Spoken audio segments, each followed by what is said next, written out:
Hello students, welcome to my channel. This is Roshan Sharma X. ये specially video उन students के लिए है जो एब्सेंट है।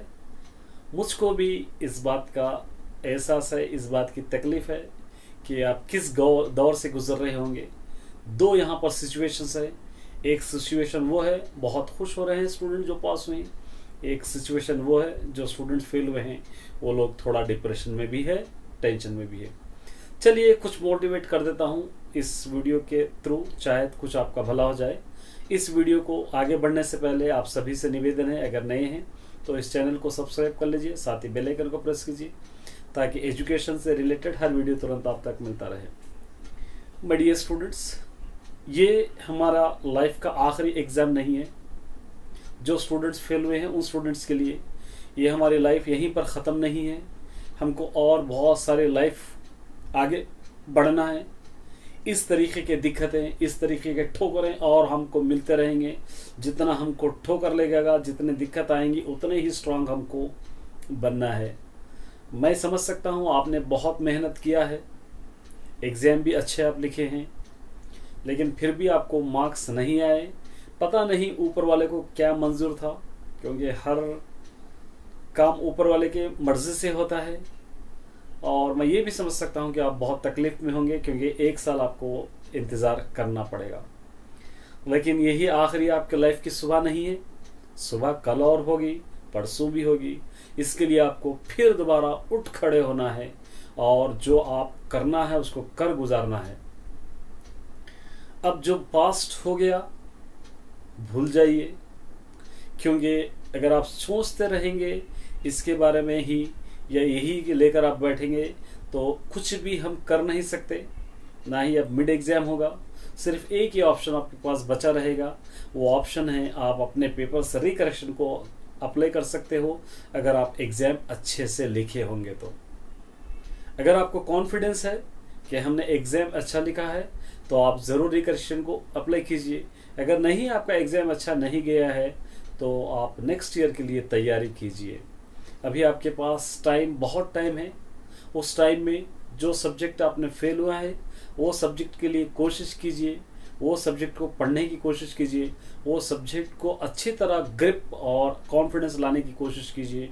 मैं जानता हूँ कि टाइम बहुत है, लेकिन टचिंग सारी आपकी चली जाएगी, क्योंकि जो रेगुलरिटी आपके पढ़ने में थी वो चली जाएगी। लेकिन किस्मत का किया हुआ हम कुछ भी नहीं कर सकते। जितना बन पाता है आपने किया है, जितना बन पाता है आपके माँ बाप ने भी किया है, लेकिन यही आपको मंजूर था तो यही हो गया है।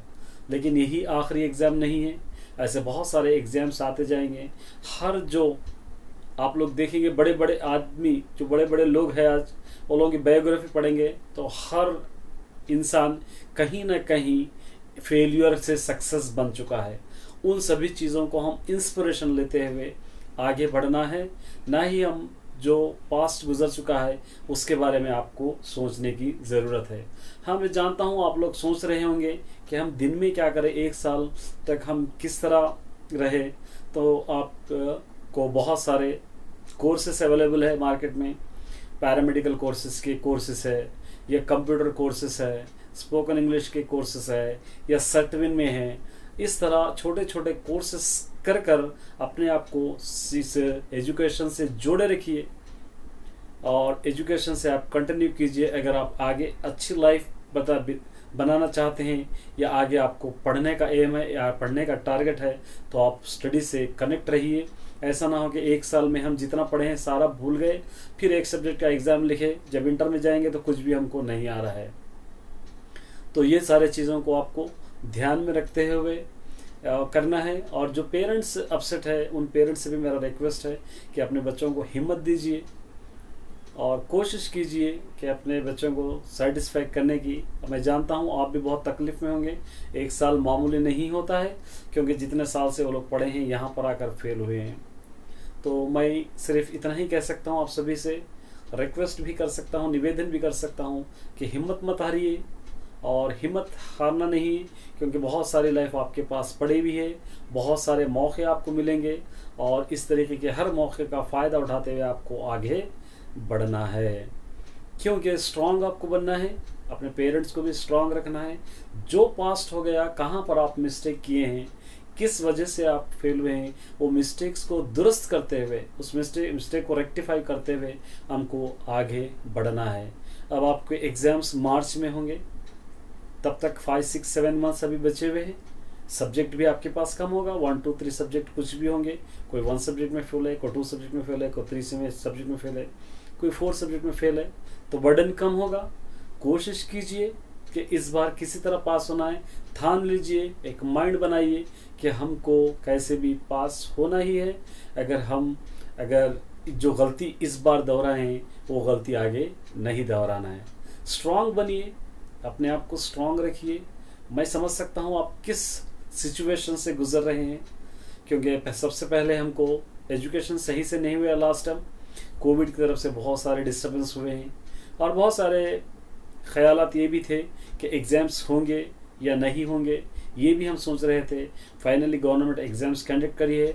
बहुत सारे प्रॉब्लम्स के बीच में एग्ज़ाम्स हुए हैं। सिंगल पेपर कर दिया गया था, 70% सिलेबस रख दिया गया था, 30% रिड्यूस कर दिए गए थे। इस तरह बहुत सारे हमको अपॉर्चुनिटीज़ भी दिए, लेकिन हम उस अपॉर्चुनिटीज़ का फ़ायदा नहीं उठा पाए। अगर उठा पाए हैं तो हो सकता है हमसे कहीं से गलती हो गई होगी, शायद इसका खामियाजा हमको भुगतना पड़ रहा है। तो मेरे डियर स्टूडेंट्स, हिम्मत मत हारिए, स्ट्रांग रहिए, कोशिश कीजिए, अपने आप को स्ट्रांग रखिए और जो पास्ट हुआ है उसको याद मत कीजिए। बस इतना ही कह सकता हूँ मैं, क्योंकि कल भी सुबह होगी, परसों भी सुबह होगी, कभी ना कभी आपको खुशी ज़रूर आएगी। कुछ डाउट है तो आप मुझसे पूछ सकते हैं, और आपने मेरे चैनल देखा है और मुझको प्यार दिया है, उसी के लिए भी धन्यवाद। मुझको भी बहुत अफसोस हो रहा है जो स्टूडेंट्स फेल हुए हैं, उन स्टूडेंट्स के लिए। अब कर तो हम कुछ नहीं कर सकते, सिर्फ एक ही कर सकते हैं कि नेक्स्ट टाइम इस तरह की नौबत नहीं आए, वही हम कर सकते हैं। अगर कुछ और डाउट है तो 7:30 को लाइव क्लास है, उस क्लास में ज्वाइन कीजिए। कुछ हम डिस्कशन करेंगे, कुछ अच्छी बातें करेंगे। ऑल द बेस्ट सभी स्टूडेंट्स के लिए। और जो स्टूडेंट पास हुए हैं उनको कंग्रेचुलेशन, जो स्टूडेंट फेल हुए हैं वो लोग हिम्मत हारना नहीं है, स्ट्रांग रहना है।